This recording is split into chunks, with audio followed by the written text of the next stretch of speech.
Hello and welcome to the Inverted Castle podcast, a podcast where we talk about Metroidvania games. I'm a tour guide who might kill Eric Fox at the end of the tour.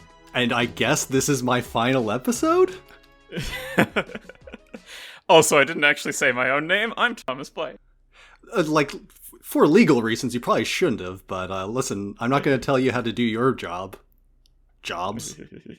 And today we're talking about Islets? Islets? It is, I guess okay. It is Islets, isn't it? I looked it up. It is islets, just like islands and isles. No one says islas. That's fair. But you can be forgiven because English is a broken language full of sad, broken people. There might be some Spanish people that say islas. None of them are on this podcast, though, so I'm not going to speak for them. So this was made by a single developer named Kyle Thompson, who has also made Sheepo, which I believe is also a Metroidvania, and a game called Crypt Custodian. I believe that one's coming out. I don't think Crypt Custodians is out yet. That might explain why it doesn't have a release date. Aha.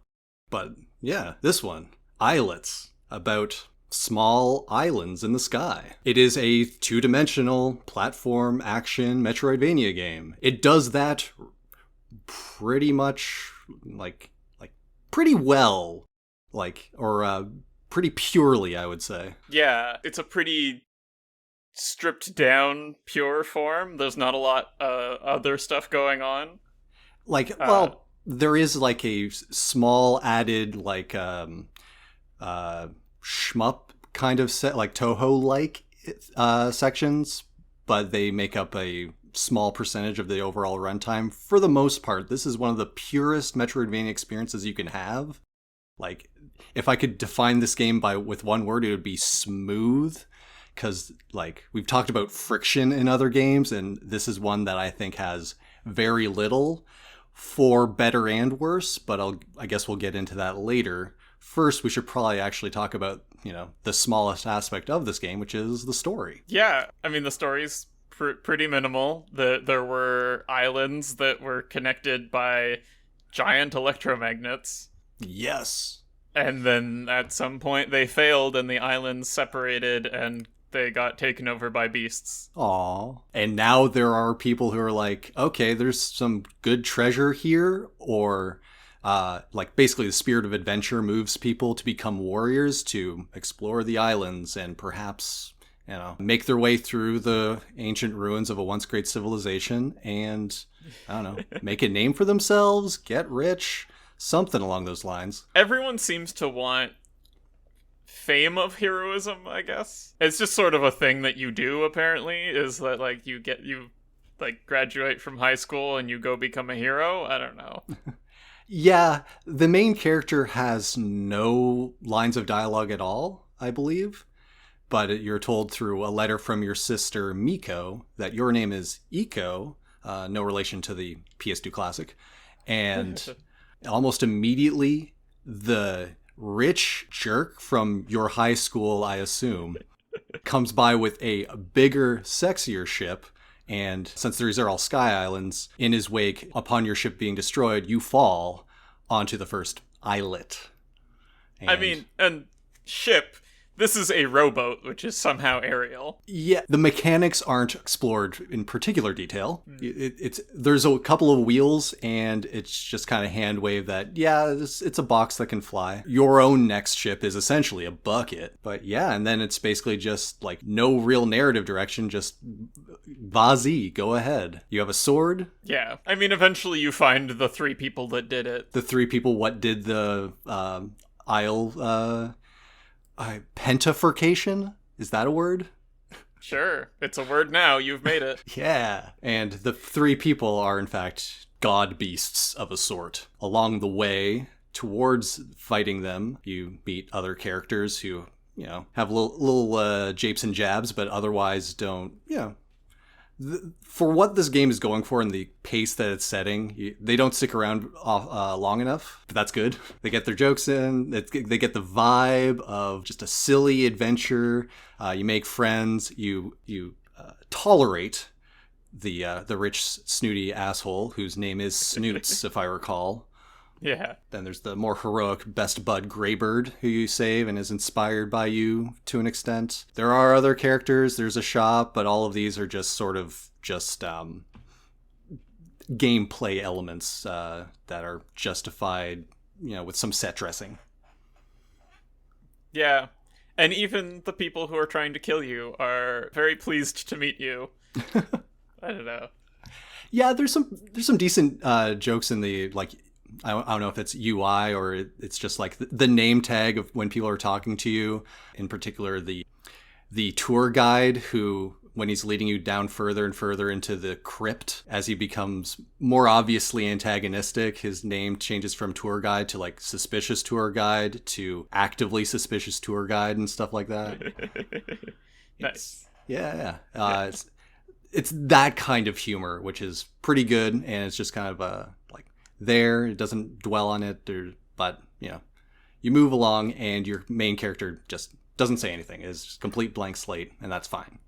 We're good. Yeah. Again, nothing really getting in the way between you and charging forward in the skies on the islands.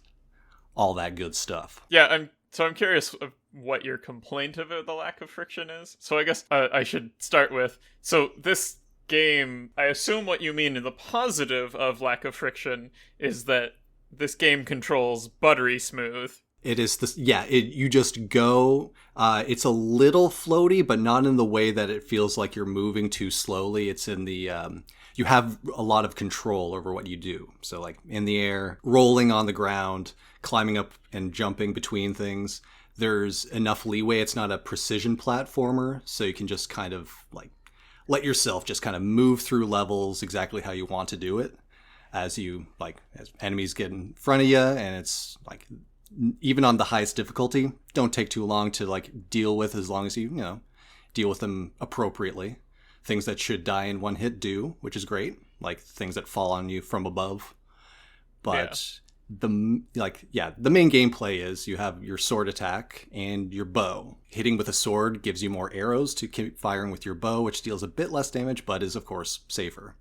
And both of these have a bit of a homing aspect to them. I didn't notice the homing on the sword, but there is at least, or was that an upgrade on the bow to make it homing? I don't actually remember It now. might have been. The upgrade system is a whole other can of beans we'll get into, but the sword, if like you're just swiping to the left or right, if an enemy's just slightly above you, it'll angle towards that, but it's not like automatic. You do have to be using the right cardinal direction. Yeah, one of the interesting things about this game is that there's no healing whatsoever other than save points. Yes. Finally, no Estus Flask. I can't believe I'm saying it. Yeah, well, it's funny because like when you were describing for the podcast, the arrows mechanic, I was like, oh, this is Hollow Knight, except there's no healing. Yeah, it's just arrows. And not only that, there's no like healing drops from enemies. Fighting enemies is purely for getting money for buying various upgrades and stuff at the one shop that exists. Or I guess there's two, but they're right next to each other. Which, like, this isn't the only Metroidvania that has done that. Like, Environmental Station Alpha did that too, that I can think of off the top of my head. It's just always an interesting thing when it happens. Yeah, like it's like they clearly intend for each section between safe zones essentially to be very completable without having to like knock yourself out against enemies. Essentially, you can also I did like occasionally there being a bit of tension when I am low on health, but going forward and back are both equally dangerous, and it's like being on your last flask all the time. Yeah, that said, the punishment for death is also non-existent. It's go back to the last save point. Keep all the progress that you got in between.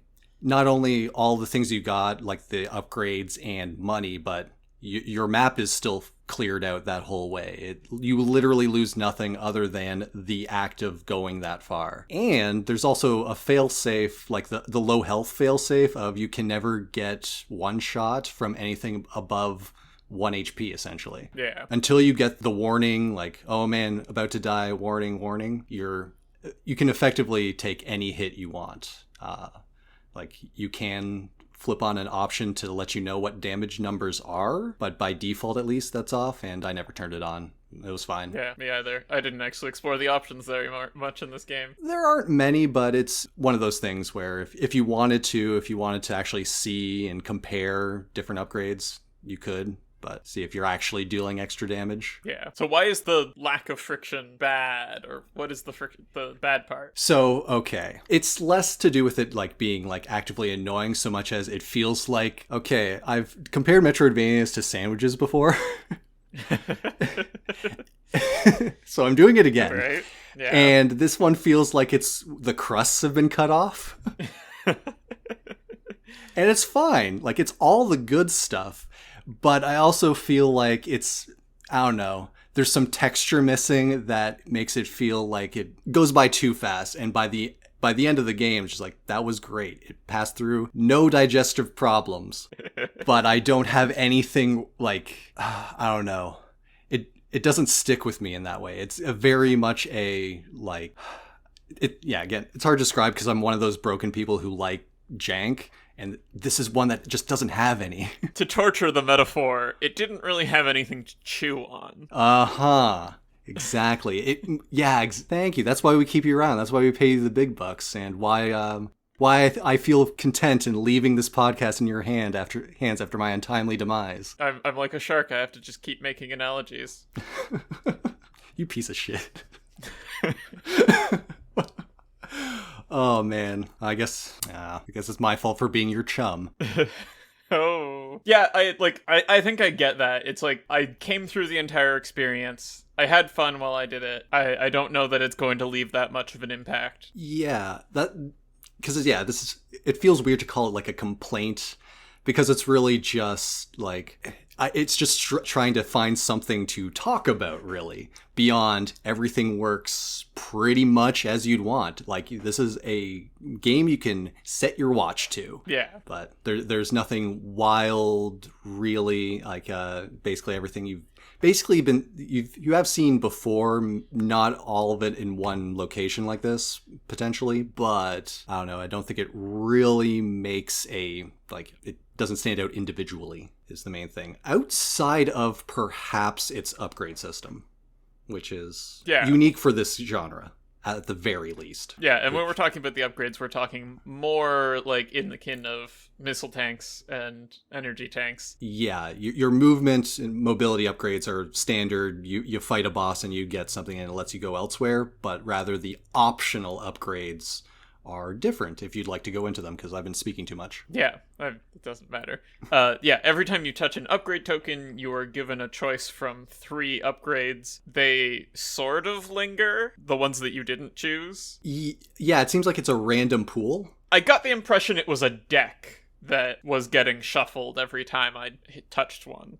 Yeah, it felt like a roguelike system of upgrades, even though obviously you're not doing multiple runs of this. It's kind of the one and done. But yeah, it seems like it's a random set of 3 that you get to choose from, and if you don't pick one, it might show up later, but it seemed effectively random. And what they would be is anything from upgrade your HP, upgrade the sword damage, bow damage, number of shots you have in your quiver. And then it could also be things like every time you double jump, fire a little free beam underneath you, and that can get upgraded in successive rolls of the deck, as it were. Yeah, and some of these things are also available from shops, like more health, more attack power for the sword and the bow independently are all available from shops.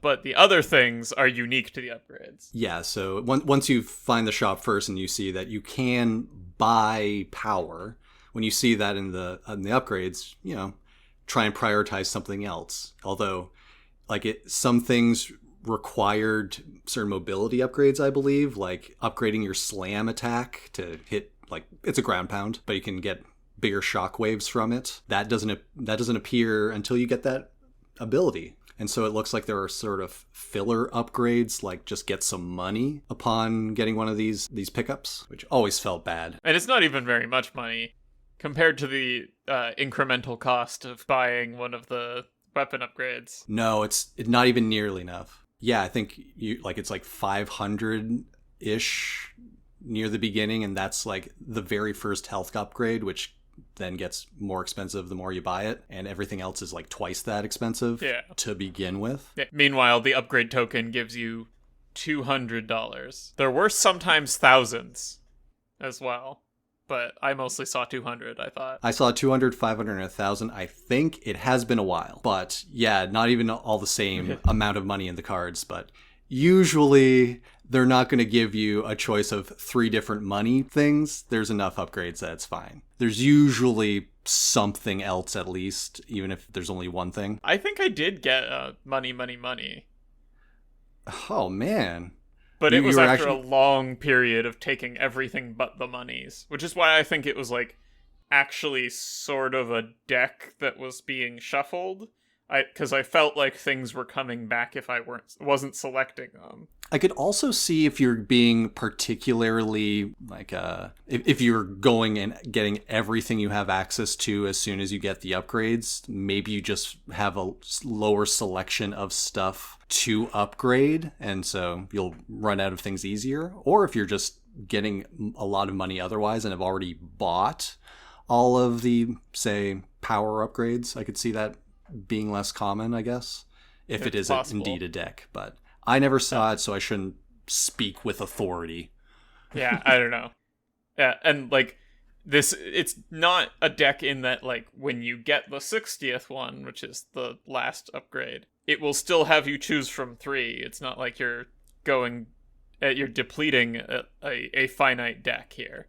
Oh yeah, no, there's still upgrades I needed to buy after the last upgrade. It's like it wasn't particularly like onerous on me, but you know, it's something that you're not going to max out and just have all of your stats completely all the way up just by collecting everything. But you really don't need to. The game isn't that arduous for it to require that. Yeah. You know, it's just, you know, outside of, I think, power level, and I'm sure there's a limit on health as well. I just never hit it. Yeah. Which is fine. I don't think I hit the limit for any of them, actually. You don't need to. It's an RPG. You can grind forever if you wanted to, but honestly, don't bother. But yeah, no, it was an interesting thing for this game to essentially only have one type of optional upgrade and still have that kind of like, have it in itself a level of variety that kept it interesting. Like, you always want to get one of these. As soon as you see it, boom. And this game does allow you to purchase a way to just see them on the map. And so you don't have to hunt around online to find the one thing you missed, which is always the killer. Yeah, that's pretty convenient. They only appear on the map for rooms that you've already been to, but there's also not very much in the way of secret rooms. There's a handful of them. But a handful, and usually if like you break a wall or a floor or something, or just run into a fake wall, all that you really get is money, which is good. Money's always good. Money's always useful. Like you never run out of things to buy really, unless you really grind out all the upgrades. But some crusts do need to get cut off. That's fair. I'm not saying this particular thing is a travesty. I liked it, and like they had a pretty good variety of challenges for it. Just find the path, or do a platforming challenge, or do one like almost a time attack, hit all the spheres on the way in a little constellation. Yeah, I kind of liked the constellations. They were fun. Yeah, me too. Yeah, you see exactly what you need to do, but it's doing it fast. And using all of the upgrades as you get them is great. Yeah. In terms of the platforming abilities, there's a lot of standard stuff in here. There's the double jump. You get the double jump first. You can tell a lot about a game based on when you get the double jump, and if you get the double jump. And this one just hands it out on a silver platter for you. Yeah, there's a wall run. There's 2 types of arrow upgrades. There's a teleport arrow and a cloud arrow, a cloud line. I don't know. It's essentially the magnet beam from Mega Man 1, where you just fire out a horizontal platform that you can just then walk on to ascend to heights you normally have no way of getting to.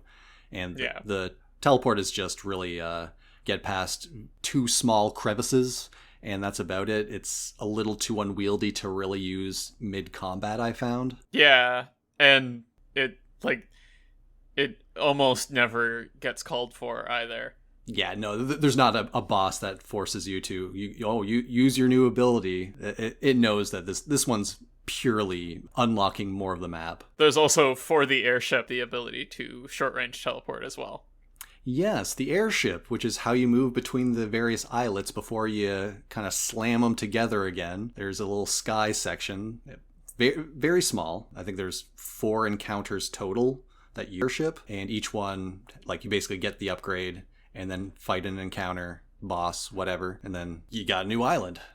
Yeah, just a little intermission in between the islands. Yeah, and it's also, it gives you like a little circle that is, this is your actual hitbox, not the entirety of your little wooden bucket. So very much a nod to Toho, as well as the encounters are bullet hex at the very least, depending on, your particular taste for this kind of game. Are you a Toho purist? If so, God help you. And also, this might be a bit easy for you. Fair. I mean, I had fun with it. Just curious, what difficulty did you play the game on? I played on normal, but I probably should have switched to hard. I mean, there was still enough of a challenge that I wasn't totally breezing through at all times. Yeah, I was on the hard difficulty, and I found it was very fair still. A couple of bosses I would need to take a couple of runs at, but the way that the difficulty kind of makes the patterns slightly more complex and like quick to dodge, I don't know, it felt like the right amount for me. So, Yeah. Good on them. I ended up doing the boss rush afterwards on easy just to see the difference. And yeah, if you're kind of yawning at this game, maybe jack it up a little bit. Just Fair. My little advice there. But yeah, any other movement upgrades that kind of fell by the wayside there? I mean, I wanted to gush about the Cloud Arrow. It's great.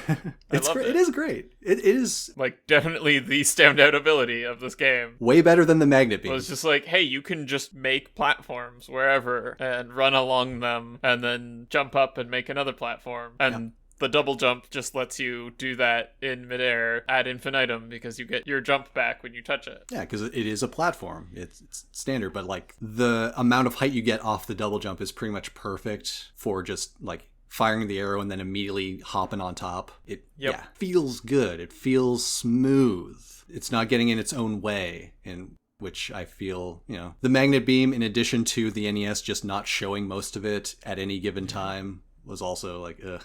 But that's clearly the only problem with Mega Man 1. Everything else perfectly coded. Yep. No other problems with Mega Man 1. No, not at all. I was a little disappointed that the arrows are like a toggle away from your regular arrows. Yeah. I don't know. There's not so many buttons being used in this game that they couldn't have been on dedicated buttons. And because they're strictly utility, it's not like if you fired the cloud arrow, it would do damage. Oh, it deals damage. It does? Never tried it. Yes. Oh, wow. It actually hits enemies, and it doesn't cost an arrow to do because you need to be able to do it infinitely to solve puzzles. And you also can't rapid fire it. But it does deal damage when it hits. Interesting. Okay. Never mind that. Disregard that. But okay. Never mind. But yeah, it's just like, it sort of limited their ability to mix it into combat. Yeah. I could see a world in which the teleport arrow is a completely separate button, or like the toggle switch is instead just the button that shoots the cloud arrow. Yeah, and that world where the teleport arrow is a different button is called Haiku the Robot. Aha! I mean, at least that's what I was thinking about. It was like, I'm really surprised that this isn't, or like that they put so many limitations on this, because that arrow also can only be fired on the ground. Yeah. Right? As opposed to, in Haiku the Robot, getting a teleport is when your dodge rolls start being aerial. So what you're saying is that if you combine both of these games, it's the perfect game for you? I don't know. I mean, it would be sweet. At the very least, I don't know. I'm trying to remember, like the teleport in Haiku, yes. I just don't remember the cloud arrow equivalent in Haiku. Oh, I mean, the Haiku didn't really have a cloud arrow equivalent. I was just talking about the teleport arrow. Okay, it was just the teleport. Yeah, okay. I guess the grapple hook, but that's only lateral. You don't get height, but okay. Yeah, I don't know. It was just, it's an interesting choice to make them essentially platforming only. Like, there's nothing stopping you from using them in bosses. They're just not convenient to do when the bosses is the most likely time you're going to be just hammering those arrows. Yeah, you can just hold down the button and just empty your quiver and then run up and refill it with your more powerful but more dangerous sword slashes. Yeah. So, like, if you were strictly going melee, I guess, if you just have the teleport on lock at all times, maybe, but I didn't mess with that. Yeah. In terms of fighting bosses, I forgot the charged up attack, which is also a ranged attack. Right. Yeah, if you hold the sword button, it is a projectile. Yeah, and it breaks some blocks. Yep. Yeah. 2 different purposes for both exploration and attack, although it takes too long and it doesn't have the DPS to really make the difference in bosses, except for when they're outside of range and or just invulnerable for a second, you can make use of it. Yeah, it seemed like a fallback if you're out of arrows and also they're not in reach, rather than something that you're actively going to be trying to use. Yeah, if you're doing nothing, may as well be holding that button. Yeah. But no, the boss encounters were pretty varied, I would say, for the most part. Even the, on the ground, out of the sky bosses followed a little bit of bullet heck style of you need to dodge and or weave between bullets. Yeah. But they also were pretty good at also implementing the various environmental platforming things, like the stones that if you swing your sword nearby, you'll kind of dash through them and you get your double jump back. You know the ones. There's a boss that uses that. You gotta avoid the floor. Use those. Yeah, there's a couple of bosses like that, because there's also the boss that is on a bridge and then destroys the bridge. And then you need the cloud arrows. That's like the only time the cloud arrows super got mixed into the bosses. Yeah, and I think on that one, if it doesn't destroy too much of the bridge, you can still kind of just beat its ass before it gets too hectic. Yeah, that's true. Like this is video games. Just be faster. It's fine. It's true. It's kind of unfortunate. There's not enough speedruns on the leaderboard to really push the game. I found there's only like 2 for the any percent really. Yeah, and I don't know. I'm not going to join them. This ain't no Unsighted, but I could see this game looking like making you look cool if you were to play it well. Yeah, I could see that. Yeah. If everything just flows all the way right. Yeah. Absolutely. Yeah. This is a completely random thought. Lovely. When the first 2 islands came together... Right now? Over you? What? Don't worry about it. I sort of got the impression that there might be more mixing and matching of islands going together than there turned out to be. Oh yeah, you were thinking like combine different islands together to open up different pathways. Yeah. Okay. Instead it is linear in that way where it's glom more islands onto what you've already got. Yeah, there's already set positions for all of them. When you glom them together, that does open up like a path from one island to a locked off part of the other, but it's not like that one temple in fucking Skyward Sword where you have like a sliding block puzzle to manipulate rooms in order to get through them differently. Honestly, I would have been very annoyed, and that might have been the kind of friction I was looking. You know what? I take it back. Yeah, no, you're right. This is a travesty. They left that on the table. I mean, I just thought it would be interesting if the different places were a little more like puzzle pieces that unlocked a spot on another one. Absolutely. And like that you are routing between. Yeah, like they have different exits. Maybe it would end up being really inconvenient though when okay, I need to get here. Oh, I need to now undo the links that I've done and redo, right? Yeah, obviously if they did it badly, it would be bad. Clear, Fair. Yeah.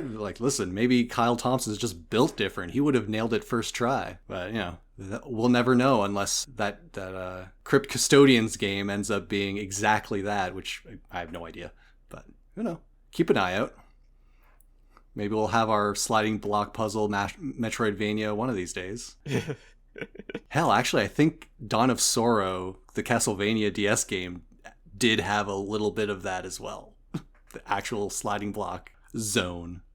Didn't Unsighted have some sliding block puzzles? Yeah, but not in the way that manipulated the entire explorable area, I don't think.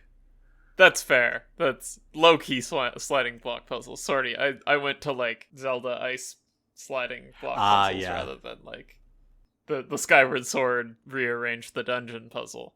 The meta puzzle of... The puzzle is the dungeon, which is a puzzle. Yeah. Anyway. Yeah. Like, yeah, I get you. Like, it's... Like, you could have extended this separate zones coming together idea more than it did. Which is unfortunate since the game is named literally after the Islets. Yeah. And, like, I mean, I don't know for sure, but I assume it's actually pretty linear in the way that the islands have to come together. Pretty much, I think, like, the order in which you can actually get to without potentially some glitching or sequence breaking is, like, you will activate the magnetic forces in a set order.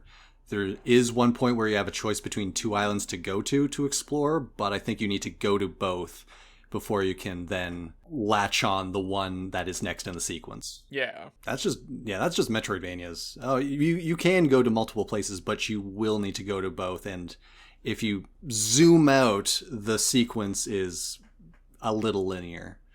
It's the feeling while you're there and having to go back and remember where is open now that it, I think this game actually managed to do really well without getting in your way. Yeah, that's true. Like, again, like, kudos to making something like just this easy to just play through. It's I really am just kind of like I feel awkward complaining about it because I know, like, oh man, that's just asking for another Xanadu. Which, maybe. But anyway, trying to think what else to talk about. I don't know. I mean, I don't think I talked about the context of 2022 in previous ones that were from 2022. I think not all the awards shows were done but before the last one we've done, which would have been Night Witch, I believe. Yeah. So, yell at us if we're wrong, obviously. Yeah, but... maybe I'm just redoing this, and maybe nobody listens to the section of it anyway. Anyway, hit me. So, award-winning games from 2022, Inscription, Marvel Snap, Moss Book 2, Red Matter 2, Tunic. Oh, Tunic. Battle Hellsinger. Yeah, I'm happy Tunic got it. Tunic got it for art direction? Huh, I feel like... It's got some cool art direction. Yeah, but I feel like that's not the thing that is Tunic's thing, right? It's fair.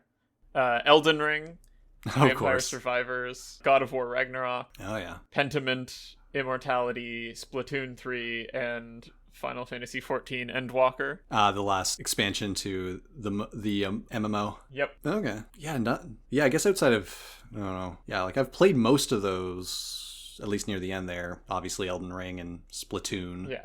I mean, Elden Ring and God of War Ragnarok took most of the awards. They were kind of big deals. Yeah. And, I'm not going to say that it wasn't deserved, but hey, come on, throw some attention to the Islets of the world. No, all of those were, either established series or established developers, I guess. Yeah. Oh, Inscription. I don't know. Yeah, Inscription was in Tunic were kind of like, they came out of nowhere, or not necessarily out of nowhere, but had a unique flair beyond anything else that kind of got people's attention. But then there's like Elden Ring, which obviously FromSoft, Pentiment from the old Obsidian guys. Yeah, and Vampire Survivors sort of created its own little genre. I forgot. Yeah, that's where that name came from. Yeah, or triggered a memory. I've not actually played any of those style of games, but yeah, they exploded. Yeah. For a minute there. Yeah. I don't think you mentioned that context before, but yeah, pretty stacked year, all things considered. Yep. Also, go play Tunic. It's a great game. Also, people should play Tunic. I've not yet played Tunic. I should play Tunic. It's not a Metroidvania. It's a Zelda. That's the problem. Unfortunate. But it's still good. Go play it. It is still good, but unfortunately we cannot put it on our big list of Metroidvania games. Unlike Islets, which is now getting its own enshrinement in in these hallowed halls. Hey, Tom, you love this game more than life itself. Where are you putting it? Or at the very least, around Haiku? I feel like, yeah, you've got, like, your comment about the crusts is not wrong, right? Like, it's a smooth experience, and like it's fun while you play it, but I can't imagine myself coming back to it. Yeah, it's no one's favorite dish. Yeah. I feel like is a way to put it. Yeah. I feel like at the time that we played it, that was also a fairly similar feeling we had about Guacamelee. Yeah, actually. Although now I'm feeling like Guacamelee is actually fairly high in my list. 11? It's just outside of the top 10, I guess. Yeah. I don't know. Okay, well, do you think this is better or worse than Guacamelee? That's an excellent question. Guacamelee does a bit more of its own thing, but it has a unique style. Also less of a fan of the, like, I don't know, color-coded block smash this. I just thought that eventually the combat became a little too rote and beat 'em up-y, taking a bit too long for the complexity that it allowed for. Or rather, yeah, there's too much complexity for such a simple actual system. You could do a lot of things. You don't need to, though. Yeah, why not? I'm gonna put it as my new number 11, pushing Guacamelee down one. Nice. Just under Rusted Moss. Yeah. Is apparently a popular place I like to put things, because this is 2 in a row. What next is going to be slightly better than Guacamelee and nothing else? I mean, I'm kind of feeling like I put Iconoclasts too high now. Maybe I should have put Rusted Moss above Iconoclasts. Hey, no, you leave that alone, young man. Stop. I mean, I'm not going to revise the list. That'd be the list is sacrosanct now. How about you? Speaking of only right opinions, see, like, Haiku the Robot was actually kind of the around which I was basing this opinion, because just above Haiku at 11 is Astalon, which I think has enough, like, variety and, like, interesting ideas that I can't really say anything about it. It's really just, do I like the vibe of Haiku enough, even if the experience was a little rougher? And I think I do. So Haiku remains at 12. Number 13, just above Deedlit, is Islets, for me personally. But yeah, this is very much smack dab in the middle of the list. Yeah, I mean, I can't argue with that. Yeah, it is good. If you play it, you will have a good time. And it's also, like, not long. It's, I think, about 6 hours-ish for 100%. Yeah, I think it took me 8, but I'm a slowpoke. Yeah. We know this. So another random comment that I didn't really fit into it anywhere. I'm trying to formulate this properly. I feel like... And also the cut off the crusts metaphor here is probably not helping this sensation. I'm sorry. I completely derailed all thought. Now we're just hungry for sandwiches.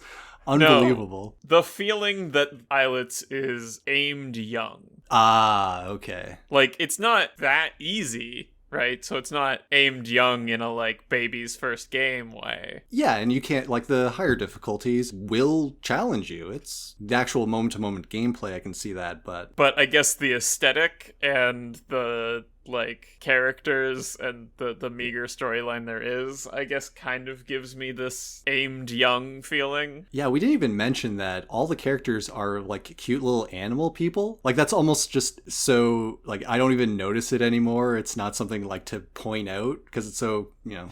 Yeah, people may as well be little, like, rat guys. Yeah. But no, yeah, like, it's very, like, colorful, bright colors, no real horrific violence. The tomb and whatnot is very much a, like, Scooby-Doo-esque level of creepiness. Yeah, this isn't animal people who do war crimes like Dust and Elysian Tale. Yeah. If I recall, there's a lot of war crimes in that, and it's like... I never played that. Wow, this is surprisingly dark for this anthro aesthetic. And that was early days of indie Metroidvania, at least, or I remember it being a big deal. Like, I heard about it and never played it. Yeah, I think it's one of those things that was a big deal of it at the time, but if we go back to it now, we'll be like, it's all right. They're all like this now. Oh, solo dev? Oh man, yeah, it's hard to say, and you know, whatever development tools were accessible at the time, I don't want to make too many, like, assumptions, But yeah, no, but just, I kind of get the idea that this game skews young, and it, actually, like, in a way that isn't necessarily like putting the training wheels on. It's just, taking away a lot of the barriers that kids might just kind of run into and then just be like, this is done. There's forward momentum at all times. I just can't help but feel like when we say skews young, it sounds derogatory, and I guess it kind of is, in that, like, we are saying that there's not a lot of plot to chew on. It's only, like, negative in this context of we're not that audience, and so we're grumpy that there's a thing that's not for us.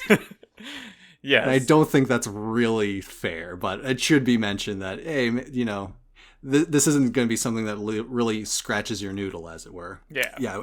Instead, we are old men. We remember things like the first 3D polygons, which brings me into our game for next month. Ooh. It's a game called Pseudo Regalia. Pseudo Regalia. It was a game jam game that got, more work and, like, gussied up, finished up a little bit. It is a 3D in the like low poly in the style of, like, PlayStation era, free run Metroidvania type thing, like a lot of parkour-esque movement options and whatnot.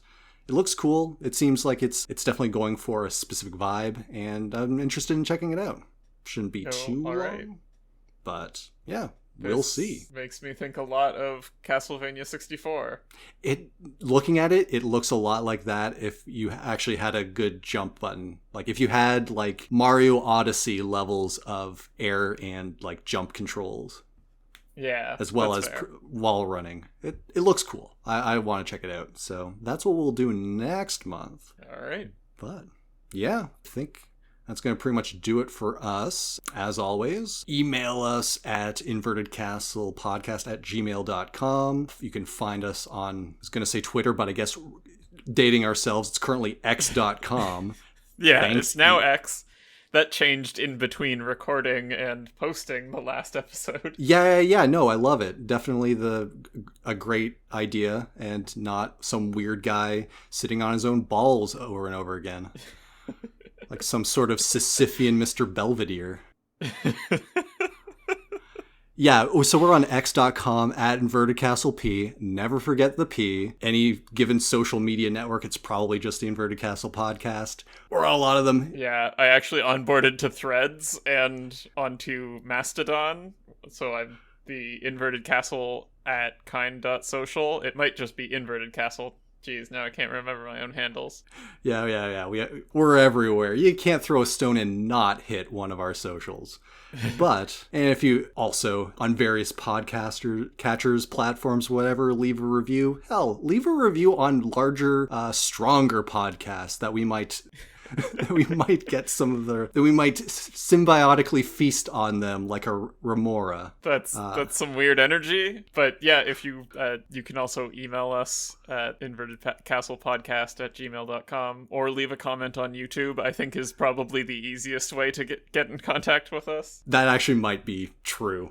Which is a wild thing to think about, YouTube comments in this day and age. But regardless, I've been Eric Fox. And I've been Thomas Blade. And remember, kids, even you, when the world is falling apart, can be an asshole to the only person putting it back together.